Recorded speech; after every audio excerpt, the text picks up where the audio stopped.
오늘은 종려주일입니다. 예수님께서 십자가를 지기 위해 예루살렘에 나귀를 타고 입성하신 날입니다. 작년에는 예수님이 예루살렘에 입성하실 때 나귀로 헌신했던 나귀의 임자들의 그 헌신을 살펴봤습니다. 오늘은 예수님의 죽음을 예비하는 자의 헌신에 대해서 잠깐 살펴보도록 하겠습니다. 예수님께서 나귀를 타고 예루살렘에 입성하실 때에 많은 무리들이 큰 소리로 호산나를 외치며 예수님을 맞이했습니다. 온 예루살렘에 난리가 났습니다. 사람들이 몰려나와서 겉옷을 깔기도 하고 종려나무 가지를 그 밑에 깔기도 하고 또 종려나무 가지를 흔들면서 호산나 호산나 외치면서 주님을 맞이했습니다. 그리고 주님은 성전을 잠깐 한번 둘러보시고 이내 베다니로 빠져나가셨습니다. 그리고 그곳에서 하룻밤을 보내시고 그 다음날 다시 예루살렘으로 들어오시다가 시장하셔서 무화과나무에서 무화과가 있을까 살펴보시다가 없어서 그 무화과나무를 저주하시고 성전에 들어가셔서 성전에서 매매하는 자들과 돈 바꾸는 자들을 다 내어 쫓으시며 성전을 청결하게 하셨습니다. 예수님께서 성전을 청결하게 하신 것에 대해서 매우 분노하였던 유대의 종교 지도자들인 대제사장들, 그 무리들은 예수님을 잡아 죽일 흉계를 꾸미며 방도를 세웠습니다. 이제 본격적으로 예수님을 아예 제거하기로 작정을 하였습니다.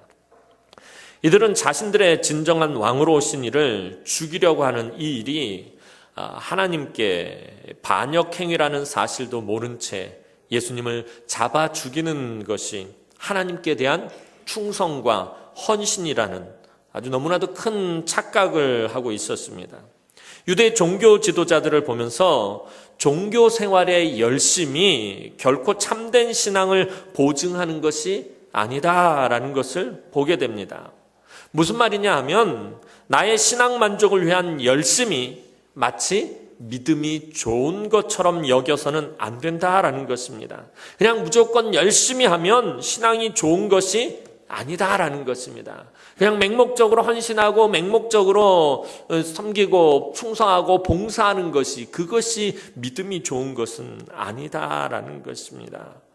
교회와 나를 향하신 하나님의 참된 뜻과 계획하심이 무엇인지 알고 열심을 다해야 한다라는 것입니다. 그냥 무조건 열심히 하면 다 되는 것이 아니라 열심히 한다고 그 모든 것이 능사가 아니라 나를 하나님께서 이 교회로 부르신 목적이 무엇인지 오늘 하나님께서 나에게 주신 비전은 무엇인지 내가 지금 하나님의 선하신 뜻 안에서 섬기고 있는지 과연 내가 지금 하나님께서 나를 통해서 이 교회에서 무슨 일을 하기를 원하시는지 그 하나님의 선하신 뜻과 그 참된 계획하심이 무엇인지 내가 분별해서 깨달아 알고 그것을 붙잡고 하나님 앞에서 최선을 다해서 헌신한 열심히 살아야 한다는 것입니다. 주님을 향해서 그저 맹목적으로 주여 주여 하는 자가 중요한 것이 아니라 아버지의 뜻을 깨달아 그 뜻대로 행하는 자가 하나님 앞에서는 귀중한 사람이다라는 것입니다. 그래서 주님께서 나더러 주여 주여 하는 자마다 하느님 나라에 들어갈 것이 아니라 다만 하늘에 계신 내 아버지의 뜻대로 행하는 자라야 들어가리라 라고 주님이 분명히 말씀하셨다는 것입니다. 교회 안에서 무조건 주여 주여 한다고 모든 일이 다 되는 것이 아니다라는 것입니다. 그래서 저와 여러분들이 하나님 앞에 묻고 또 묻고 기도하고 또 기도해야 되는 거예요.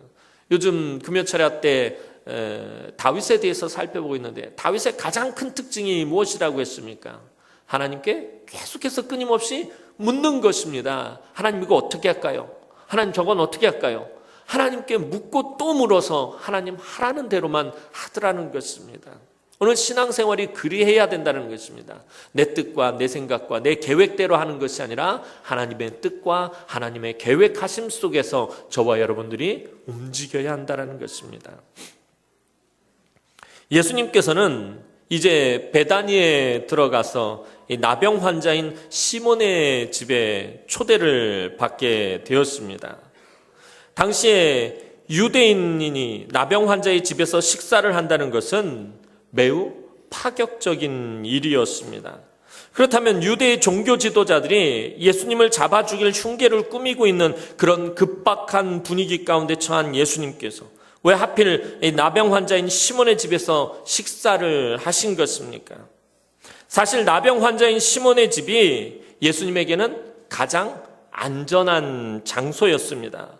예수님께서 시몬의 집에 계시면 유대 종교 지도자들은 함부로 그곳에 들어가지 못합니다. 그들이 부정하다고 여기는 나병 환자의 집에 들어가기를 꺼려했기 때문입니다. 사실 이 주간에는 유월절을 코앞에 두고 있었습니다. 그래서 유대 지도자들은 나름대로 율법을 지키면서 정결법에 따라 아주 조심하고 있었을 것입니다. 율법에는 나병에 걸린 사람은 그 사람뿐만 아니라 그가 살고 있던 집도 부정한 것으로 간주했습니다. 예수님께서는 사람들에게 가장 부정한 곳이 가장 안전한 곳이 되었어요.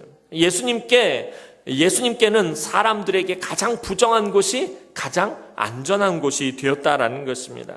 그 때문에 주님은 유대 종교 지도자들의 방해를 받지 않고 십자가 사역의 마지막을 준비하실 수 있으셨습니다. 유대 종교 지도자들은 유월절이라는 중요한 명절을 앞두고 부정한 자의 집에 들어갔다가 자신의 몸이 부정하게 될 것을 두려워했습니다. 하지만 예수님은 나병에 걸린 사람들에게 아무런 편견을 가지지 않으셨습니다. 주님께서는 그들과 식사하며 아무 거리낌 없이 교제했지만 이 유대 종교 지도자들은 나병 환자뿐만 아니라 예수님까지도 부정한 사람으로 동일하게 여기고 시몬의 집에 들어가지 않았습니다. 하나님을 바로 알지도 못하는 자들이 자기 정결에 신경을 쓰는 것을 보면 그들이 얼마나 이율배반적인 자들인가 하는 것을 알 수 있습니다. 오늘 우리도 하나님의 뜻은 알지 못하고 지식적으로만 신앙에 열심을 내지는 않는지 살펴봐야 합니다. 본질은 깨닫지 못하고 현상에만 집착하는 유대 종교자 지도자들의 모습이 오늘 우리의 신앙 안에 있지는 않는지 나의 모습을 정직히 살펴봐야 한다라는 것입니다. 앞서서 말씀드렸던 것처럼 정말 하나님의 뜻을 알지 못하고 오늘 유대 종교 지도자들처럼 이렇게 신앙생활을 할 때가 목사인 저를 비롯해서 수많은 요즘 한국교회 성도들이 그러하다라는 것입니다. 사도 바울도 처음에는 예수 믿는 자들을 잡아 죽이는 것이 하나님을 향한 온전한 헌신이라고 생각하고 참으로 열정적으로 열심을 다하고 최선을 다했습니다. 그 열심이 아주 특심이었던 사람이 사도 바울이었습니다. 그러나 다메섹 도상에서 그렇게 열심을 다하고 최선을 다하던 바울에게 예수님께서 하신 말씀은 너는 핍박자다라는 거예요. 네가 핍박하는 예수다라고 예수님께서는 당신을 소개하셨습니다. 다시 말해서 사도 바울을 핍박자라고 말씀하셨다는 것입니다. 오늘 우리가 하나님의 뜻을 헤아리지 못하고 내 마음대로 내 생각대로 내 고집대로 열심을 내는 것은 주님을 핍박하는 것과 마찬가지라는 것입니다. 그래서 헌신자는 늘 아까 말씀드렸던 것처럼 다윗처럼 하나님께 묻고 또 묻고 기도하고 또 기도해서 하나님의 선하신 뜻을 분별하여 그 목적하신 대로 사용되어져야 합니다. 그렇지 않으면 저와 여러분들이 온전한 신앙생활을 할 수 없다라는 것입니다. 그래서 늘 우리 자신을 정직하게 살펴볼 수 있어야 합니다. 예수님께서 베다니 시몬의 집에서 식사를 하신 것은 십자가 사역을 앞두고 마땅히 거쳐야 할 아주 중요한 일과 관련이 있습니다. 그날 시몬의 집에서 식사를 하던 중에 일어났던 일은 결코 일상적이지 않은 매우 중요한 사건이었습니다. 그것은 한 여인이 옥합을 깨뜨려 값비싼 향유를 예수님의 머리에 부었던 일이었습니다. 요한복음 12장을 보면 그 여인은 전에 주님께서 죽음에서 살리신 나사로의 누이 마리아였습니다. 마르다의 누이 동생 마리아였습니다.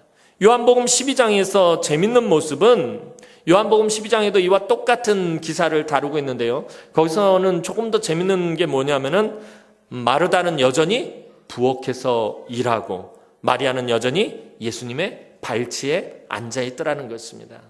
예전에 마리아와 마르다에 대한 이야기를 말씀드렸던 적이 있었습니다. 마르다가 갈등을 하게 된 원인이 뭐죠? 바빠 죽겠는데 자기는 부엌에서 혼자 일하고 있고 마리아는 예수님의 발치에 앉아 있었더라는 것입니다.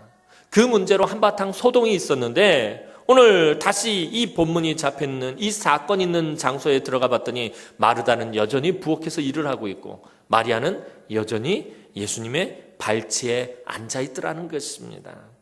이제 예수님의 죽음이 가까운 상황에서 마리아가 예수님의 몸에 값비싼 향유를 부은 행위는 한 개인의 단순한 생각이 아니라 하나님의 인도하심과 섭리하심이었습니다.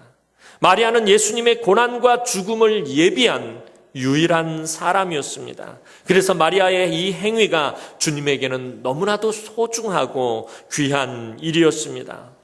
예수님의 발치에서 늘 말씀의 자리에 있던 마리아는 누구보다도 예수님의 사역을 잘 이해했던 것 같습니다. 물론 하나님의 영에 감동받아 행한 일이지만 예수님의 발치에 있었던 사람들 중에 예수님의 죽음을 예비한 사람은 오직 마리아뿐이었다라는 것입니다. 이 발치라는 말이 이 사도행전에 가면 사도 바울이 나는 가말리엘의 문화에 있다라는 그 표현과 같은 말이다라고 전에 말씀을 드렸습니다. 이 발치와 그 문하라는 말이 같은 헬라어 단어를 사용하고 있다라는 거예요. 그러니까 예수님 발치에 있다라는 말은 다르게 표현을 하면 제자다라는 그런 말이 되는 것입니다. 그러니까 예수님 발치라는 말은 예수님께서 말씀을 선포하시는 그 말씀의 영역 안에 있는 사람들, 예수님께 훈련을 받고 교육을 받는 그 사람들을 말하는 것입니다. 그 사람들 중에서 예수님의 말씀으로 양육을 받았던 사람들 중에서 유일하게 예수님의 죽음을 준비한 사람이 마리아였다라는 것입니다. 그 예수님의 발치에 있었던 핵심 멤버들이 누굽니까? 12명의 제자들입니다. 그 중에서도 가장 핵심에 있었던 사람 베드로였습니다. 그런데 베드로도 예수님의 죽음을 준비하지 못했고 이 제자들은 아예 예수님의 죽음에 대해서는 생각도 못하고 있었는데 오직 마리아만이 예수님의 고난과 죽음을 예비하고 있었다라는 것입니다. 그런데 마리아가 값비싼 향유를 예수님의 몸에 부은 이런 중요한 사건 가운데 똑같이 예수님의 발치에 있던 몇몇 사람이 분노하고 있는 것을 보게 됩니다. 잘못된 분노였지만 그것은 소위 인간적인 정의의 분노였습니다. 인본주의의 표출이었습니다. 그들이 분노한 이유는 값비싼 향유를 팔아서 가난한 이웃에게 나눠줬더라면 많은 사람들이 굶주린 배를 채울 수 있는데 그것을 한순간에 허비했다라는 것입니다. 똑같은 사건인데 이 마리아는 그 사건으로 예수님을 죽음과 고난을 준비하고 예비했는데 똑같은 자리에 앉아있던 이 사람들은 그런데 나머지 제자들은 이 마리아의 행위를 허비한 행위는 쓸모없는 행위다라고 그렇게 표현하고 있더라는 것입니다. 예수님의 몸에 부은 그 향유는 300데나리온 이상 되는 가격이었습니다. 1데나리온이 그 당시 노동자들의 하루 품삯입니다. 300데나리온이면 거의 노동자들의 1년 연봉에 해당하는 아주 거액이었다라는 것입니다. 마리아는 그것을 단번에 허비해 버린 것이었습니다. 베단이라는 마을이 가난한 사람들만 모여 사는 아주 극빈한 마을이라는 점을 염두에 둔다면 지금 마리아의 행동은 이해하기 어려운 일이라는 것입니다. 만약에 예루살렘의 가장 부자들이 살고 있는 곳에서 이런 일이 발생했다면 이건 아무것도 아닌 일이었을 것입니다. 그러나 지금 예수님께서 계신 이 베단이라는 곳은 예루살렘에서 사는 사람들 중에서도 가장 가난한 사람들이 예루살렘 외곽으로 몰려오고 그 외곽에 몰려왔던 사람들 중에서도 가장 가난하고 가장 소외받는 사람들이 따로 또 모여서 사는 곳이 바로 이 베단이라는 마을입니다.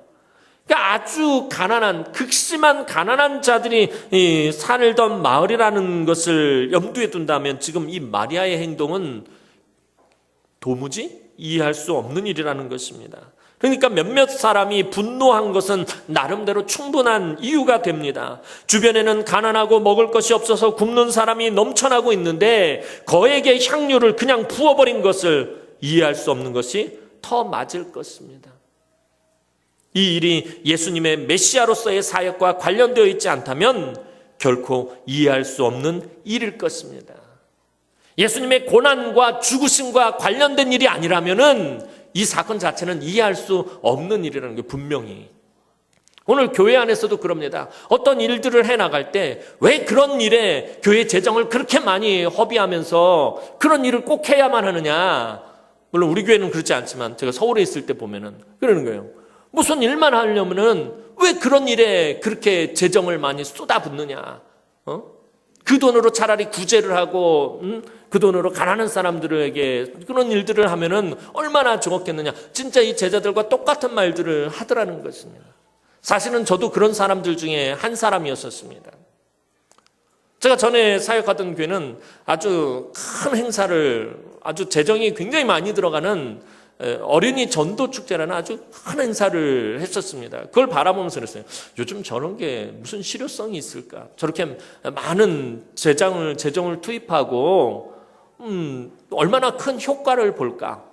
저거는 재정 낭비다라고 저도 그렇게 생각을 했었습니다. 그러면서 몇 년 동안 그 사역을 하면서 그것을 지켜보는 가운데 저는 놀랐던 것이 무엇이었냐면은 제가 이제 청년 담당을 해서 청년 사역하고 청년 예배를 드리고 있는데 새 가족들이 이렇게 몰려왔어요. 그래서 젊은 청년들이 와서 어떻게 해서 우리 교회에 오게 됐느냐라고 물었을 때 이 친구가 하는 말이 뭐냐면 어릴 때 자기가 이 교회에서 어린이 전도 축제 하는데 그때 발 한번 이곳에 연예인들 와서 하는 거 구경하러 그냥 왔다가 이제 다시 세상에 나가서 살다가 어느 날 자기의 삶이 지치고 곤고했을 때 그날 그 교회에 발걸음을 했던 것이 생각이 나더라는 거예요. 그래서 이곳으로 오게 됐다라는 거예요. 근데 그런 청년들이 엄청나게 많았다라는 거예요. 그것을 보면서 제가 그때 하나님 앞에서 무지 회개했던 적이 있어요. 하나님은 한 영혼이 천하보다 귀하다고 그랬는데 이 영혼들을 향한 그것을 내가 아깝다라고 허비한다라고 내가 그렇게 표현했습니다. 내가 그렇게 판단했습니다. 하나님 정말 큰 죄를 졌습니다. 내가 하나님의 일을 한다고는 목회자가 하나님의 뜻을 헤아리지 못했습니다. 그래서 하나님 앞에서 참 많이 회개했던 적이 있었습니다. 오늘 이 일도 마찬가지입니다. 이 일이 메시아로서의 예수님의 그 고난과 죽음에 관련된 일이 아니라면은 당연히 이거는 잘못된 허비하는 일이 되었을 것입니다. 이해하지 못할 일이 되었을 것입니다. 그러나 이 일은 단순히 그 향유를 허비하는 일이 아니라 예수님의 고난과 예수님의 죽으심을 예비하는 일이었다라는 것입니다. 이제 사람들의 그런 비난에 예수님의 고난과 죽음을 예비하던 이 마리아는 매우 당황하고 괴로워했습니다. 그녀는 이 일을 하기 전에 그 누구와도 상의하지 않았을 것입니다. 내가 예수님 머리에 향유를 부어도 될까요? 베드로에게 와가지고서는 베드로예요. 내가 예수님 머리에 이렇게 향유를 붓고 발에 붓고 그 발을 씻겨도 되겠습니까? 하고 누구와 상의를 하지 않았습니다. 이 일은 그녀 자신의 의도라기보다 하나님께서 마리아를 통해서 메시아의 죽음을 준비하도록 역사하신 일입니다. 향유는 이미 부어졌고 그것을 다시 되담을 수 없었습니다. 이런 상황에서 여러 사람들이 분노하며 마리아를 집중적으로 비난하였고 그로 인해 마리아는 괴로움을 당해야 했습니다. 일반적으로 보면 그들의 비난이 터무없는 일은 아니기 때문입니다. 앞서서 말씀드렸던 것처럼 일반적으로 본다면은 이들이 비난하는 것이 맞습니다. 그러나 그때 예수님께서는 그녀를 괴롭게 하지 말라고 말씀하시며 마리아를 책망하는 사람들의 입을 막으셨습니다. 사람들이 마리아를 비난할 때 예수님은 그녀의 행위를 아주 존귀하게 여기셨습니다. 그가 내게 좋은 일을 하였느니라 라고 예수님 말씀하셨습니다. 여기서 이 좋은 일이란 메시아의 죽음을 예비하는 구원 역사에 있어서 선한 일을 의미하는 것입니다. 예수님이 말하는 좋은 일이란 일반적으로 우리가 말하는 착한 일이 아니라 하나님으로 말미암은 일이기 때문에 선한 일이라고 좋은 일이라고 말씀하고 계시는 것입니다. 그러니까 이 말은 무슨 말이냐면은 마리아가 오늘 내게 하나님으로 말미암은 좋은 일을 하였다. 그러니까 그를 괴롭히지 말아라 라고 예수님께서 지금 말씀하고 계시는 것입니다. 하나님이 하시는 모든 일은 다 선하기 때문입니다. 그리고 주님은 9절에서 복음이 전파되는 곳에서 이 여인이 행한 일이 기억될 것이라고 말씀하십니다. 이 말씀은 마리아의 개인적인 그런 영광과 명예를 말씀하시는 것이 아닙니다. 예수님의 구원 사역의 과정에서 행해진 이 사건의 의미를 말씀하고 계신 것입니다. 즉 메시아의 고난과 죽음을 준비한 이 일이 그만큼 중요한 일이었음을 말씀하시는 것입니다. 이 일이 매우 중요한 것은 제자들이 주님의 고난과 죽음에 대해 아무런 준비도 없고 아무런 생각도 못하고 있던 일을 하나님께서 한 여인을 통해 친히 준비하신 사건이기 때문입니다. 3년 반 동안 예수님을 따라다녔던 제자들조차도 지금 아무런 생각이 없고 아무런 개념이 없더라는 것입니다. 제자들은 예수님의 죽음에 대해서는 눈꼽만큼도 생각하지 못했습니다. 그들이 생각하는 하나님 나라와 주님이 만들어가는 하나님 나라가 너무나도 달랐습니다. 심지어 이전에 베드로는 예수님이 십자가를 지면 안 된다라고 말씀드렸다가 예수님에게 아주 호되게 책망을 받았었습니다. 그만큼 주님의 고난과 죽음은 구원사에 있어서 너무나도 중요한 사건입니다. 그런데 그 일을 지금 마리아 혼자서 예비하고 있었던 것입니다. 이 여인이 후세에 기억될 것이라는 말은 주님의 고난과 죽음이라는 구원사의 중요한 이 사건이 이 여인이 한 일을 통해서 앞으로의 모든 교회에 전해지게 될 것이다 라는 말씀입니다. 예수님의 고난과 죽음에 대한 이해가 없이 그저 이 본문을 인용해서 주님께 값비싼 예물을 바쳐야 하고 그러면 하나님께서 그에 따른 복을 주신다라고 가르치는 것은 잘못된 가르침입니다. 자기가 가진 제일 중요하고 가장 값비싼 것을 드리면은 복을 받는다라고 이렇게 아마 해서 이 본문을 해석했던 분들이 굉장히 많은 것 같은데 이건 굉장히 잘못된 해석입니다. 예수님의 고난과 죽음과 관련 없이 이 본문을 가져다가 복을 받는 데 사용하고 있다라는 거예요. 마리아는 향료를 예수님께서 돈으로 바꾸어 사용할 수 있도록 드린 것이 아니다라는 것입니다. 예수님이 이 향료를 팔아서 가난한 사람들에게 나눠주십시오 하고서 드린 것이 아니다라는 것입니다. 마리아는 예수님의 고난과 죽으심을 그냥 준비했을 뿐입니다. 마리아가 예수님께 향유를 부었을 때 가장 분노한 사람은 가룟 유다였습니다. 요한복음을 보면 유다가 더욱 분노한 것은 마리아가 예수님의 발을 자신의 머리털로 닦았다라는 것입니다. 이런 일은 오늘날에도 사실 이해하기 어려운 일입니다. 노동자 1년치의 비싼 향유를 허비하고 남녀가 구별되던 시대의 여인이 자신의 머리털로 남자의 발을 닦는 것을 오히려 예수님이 책망하시는 것이 맞다라고 가룟 유다는 생각했을 것입니다. 예수님의 고난과 죽음이라는 의미를 알지 못하는 자들의 입장에서 본다면 가난하고 로마의 압제를 당하던 사람들의 헌신적인 메시아가 되어야 할 예수님이 마치 호화스러운 왕인 양 대접받는 모습이 매우 불편했을 것입니다. 그래서 인간적이고 정치적인 메시아를 기대하며 예수님을 따라다녔던 가룟 유다가 가장 분노했던 것입니다. 가룟 유다가 기대하고 원했던 메시아는 성경이 말하는 그런 메시아와는 거리가 멀었습니다. 그는 이 땅의 가난한 자를 구제하고 정치, 경제, 사회의 약자를 구출하는 정치적인 메시아를 원했던 것입니다. 이것은 비단 가룟 유다뿐만 아니라 나머지 제자들도 마찬가지였습니다. 제자들이 항상 다투었던 문제는 예수님이 세우시는 나라에서 누가 높은 자리를 차지할 것인가 그 문제였기 때문입니다. 제자들은 심지어 예수님이 십자가를 지기 위해서 예루살렘으로 가시던 그 길에서도 예수님 바로 뒤에서 이 문제로 다투었고 마지막 만찬의 자리에서도 이 문제로 다투었습니다. 그 중에서도 가룟 유다가 그 일에 가장 관심을 가지고 있었을 뿐입니다. 그런데 마리아가 값비싼 향유를 허비하는 일과 그녀의 머리털로 예수님의 발을 씻기는 장면은 가룟 유다를 실망시키기에 충분했을 것입니다. 시간이 지날수록 예수님의 사역은 유다가 생각하는 것과는 너무나 달랐습니다. 그러므로 가룟 유다의 배신은 나름대로 이유가 있는 항변이었을 것입니다. 오늘 이 사건이 끝나자마자 가룟 유다가 한 일이 무엇입니까? 대제사장이 무리들에게 찾아가서 예수님을 팔 것을 제안하고 있다는 거예요. 예수님의 전 본격적으로 배신을 하기 시작했다라는 것입니다. 가룟 유다는 진정한 메시아를 알지 못하는 사람이었습니다. 예수님이 왜 이 땅에 오셨는지 전혀 알지 못했습니다. 예수님은 가난한 사람을 구제하러 오신 것이 주 목적이 아니었습니다. 로마의 압제로부터 이스라엘을 회복시키는 것이 주 목적이 아니었습니다. 물론 주님께서 가난한 자들을 외면하신 것이 아니었습니다. 늘 병자들과 가난한 자들과 약자들과 함께 하셨습니다. 오늘 이 시간에도 가장 가난한 마을에서 가난한 사람들과 함께 하고 계셨다라는 것입니다. 그러나 예수님께서 이 땅에 오신 가장 중요한 목적은 죄인들을 구원하기 위해 십자가를 지러 오셨다라는 것입니다.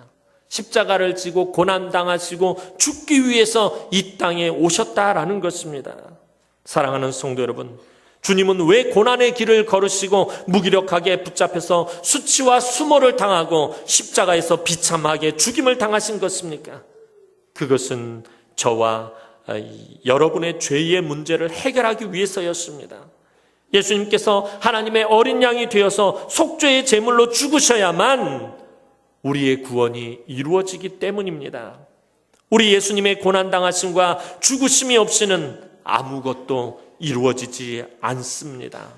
주님의 이런 고통스럽고 무거운 십자가 사역을 눈물 흘리며 향유를 부으며 홀로 외롭게 준비했던 마리아의 그 모습으로 이번 고난주간을 지나며 부활절을 맞이하는 저와 여러분들이 되었으면 좋겠습니다. 고난주간 특별 새벽기도회가 이제 시작됩니다. 마리아의 모습으로 참석하시고 고난을 묵상하고 한 주간 주님의 고난에 동참하기 원합니다. 도대체 주님께서 왜 십자가를 지셔야 했는지, 주님께서 왜 이 땅에 오셔서 그런 모진 고난과 고초와 그런 수치를 당해야 했는지 다시 한번 그것을 깊이 묵상하고 그것을 우리의 삶에 적용하는 시간이 되었으면 좋겠습니다.